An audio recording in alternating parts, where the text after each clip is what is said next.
Good afternoon, everyone. Welcome back to the last session of this conference.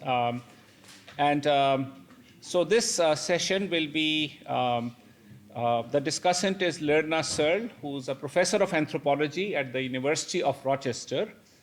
So may I ask Lerna to please take over. Thanks so much, Iftihar. Can you all hear me? Is this okay? And thanks also to Daniel, Phoebe, Gloria, Rupali, Sonal, Sarah for organizing this terrific conference. Thanks to you all for engaging and thought-provoking papers and conversations, and for still being here late on Sunday afternoon. I'm delighted to introduce our last panel of the day. And our first speaker is Camelia, Dewan, an environmental anthropologist at the University of Oslo and soon to be at Uppsala University, whose first book, Misreading the Bengal Delta, Climate Change, Development, and Livelihoods in Coastal Bangladesh, was published in 2021. Thanks.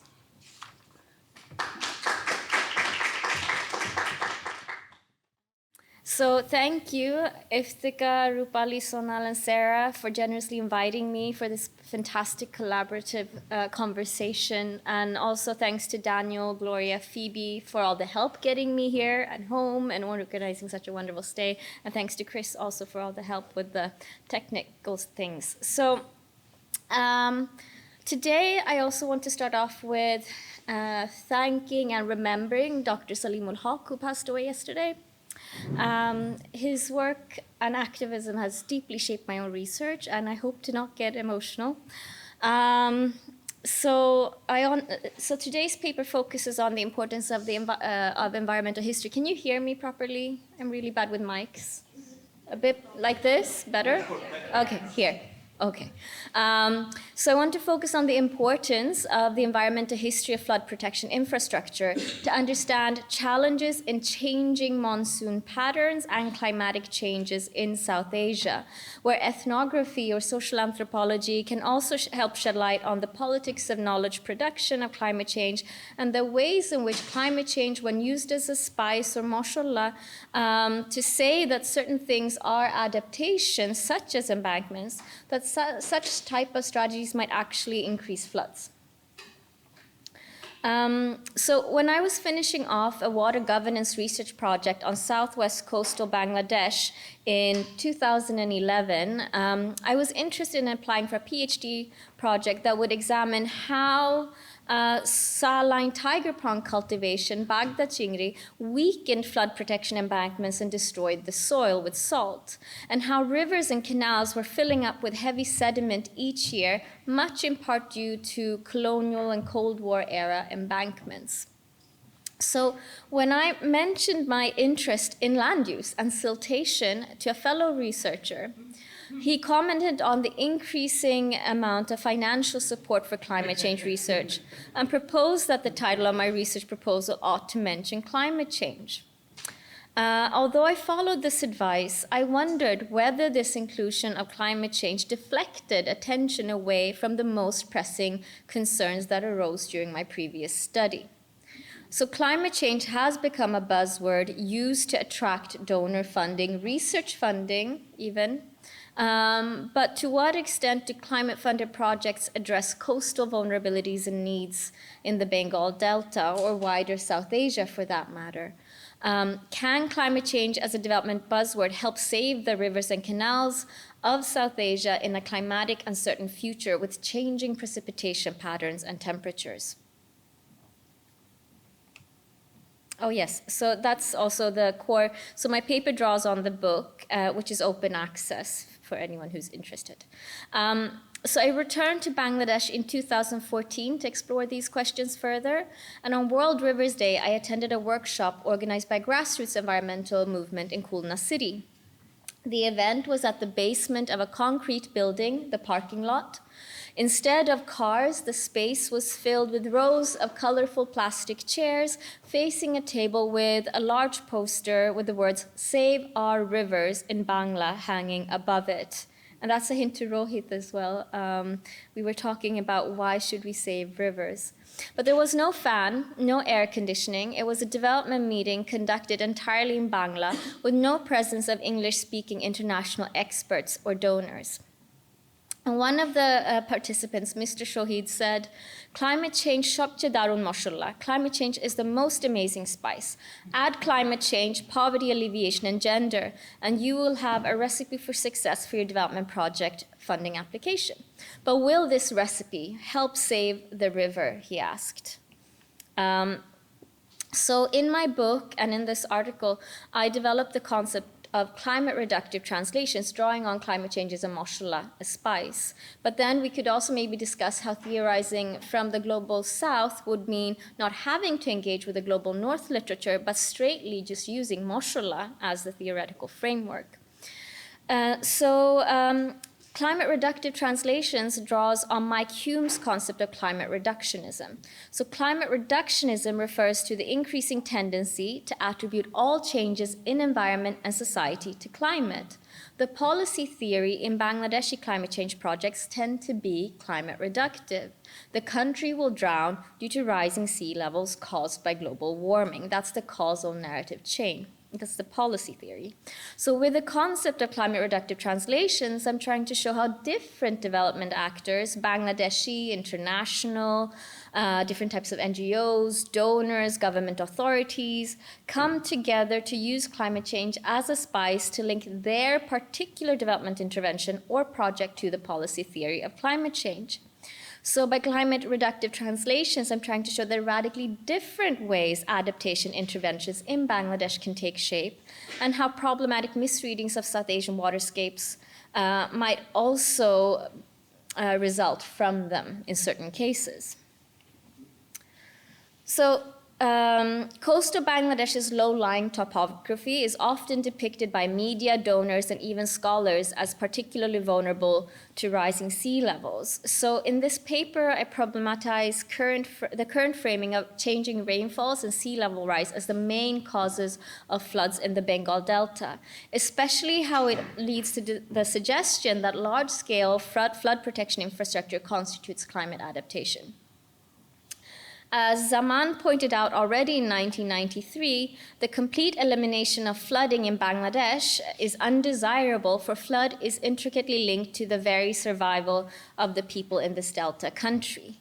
And drawing on his work, my research shows how narratives of climate vulnerability ignores the fact that there are three types of floods in Bangladesh: Bosha, annual monsoon rains, Bonna, irregular destructive floods in the wake of cyclones and storms, and Jolobodho, waterlogging, drainage congestion. So this very spectacular image of climate refugee, which I actually wanted as my front cover for the book, and it's taken by the photographer Probal Rashid. So this image of a climate refugee is a very typical image of Jolobodho during the monsoon, when water is unable to drain out through an embankment and back into the river. As I'll go into, such type of drainage congestion is linked to infrastructures, to the construction of, for instance, flood protection embankments that prevent beneficial monsoon Bosha rains from flooding or inundating wetlands. So that stops the inundations from depositing silt on the land, right? Instead, it deposits on the riverbed. So this is a bit complex, and we'll get back to that.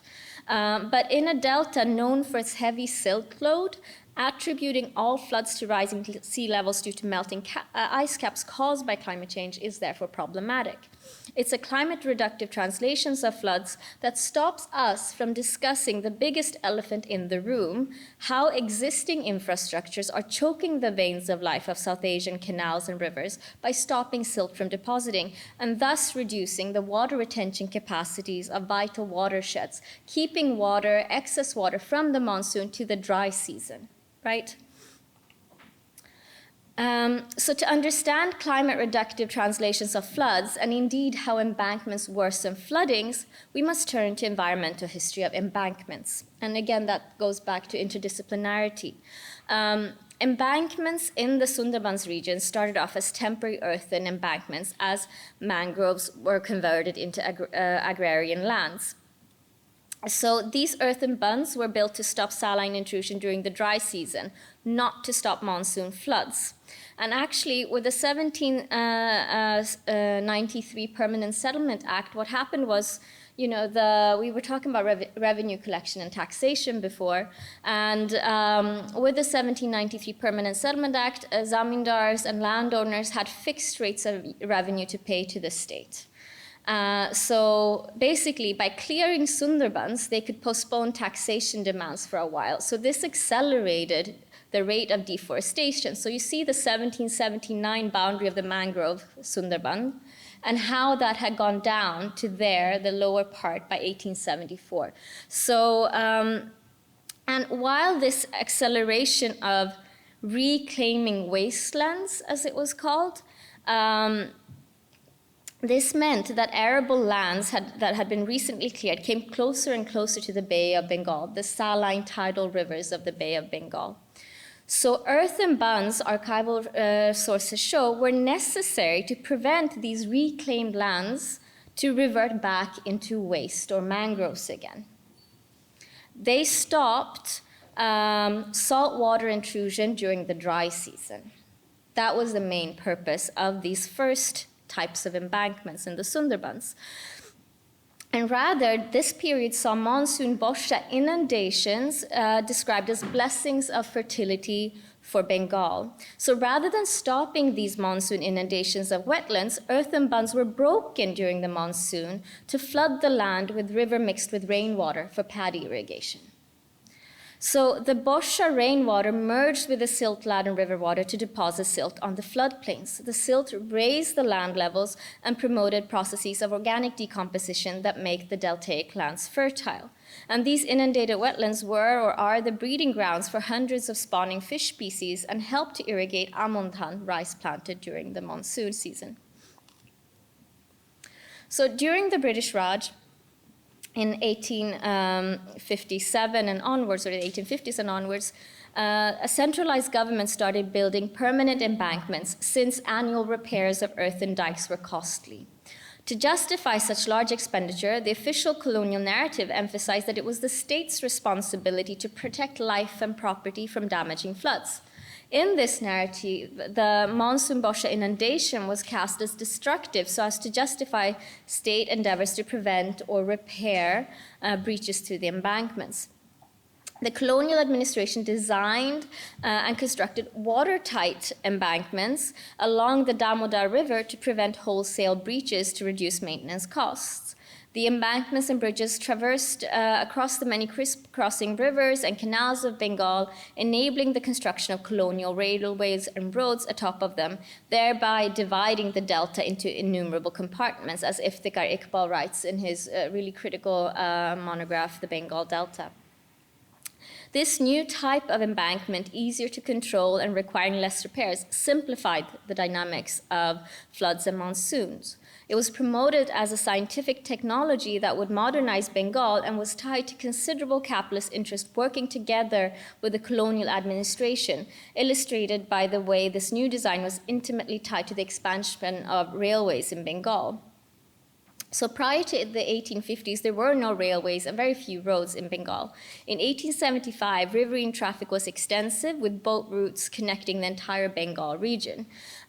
Traditional waterways were affordable and accessible for local people. It was the main mode of transport, though census writers did complain about the boat people, making it hard for them to count and so on. So we can also talk about nomadism, and so James C. Scott is a key author I engage with in my book as well to think through these high modernist ideologies. But in any case, in terms of waterways and railways, Sir Arthur Cotton was a famous British irrigation engineer with 5 decades of experience on India's irrigation systems. In 1872, Sir Cotton emphasized that India demanded water carriage and pointed out that it was much more cost-effective than railways. He argued that the preference for railways comes from utter ignorance of India and her needs. This was rejected.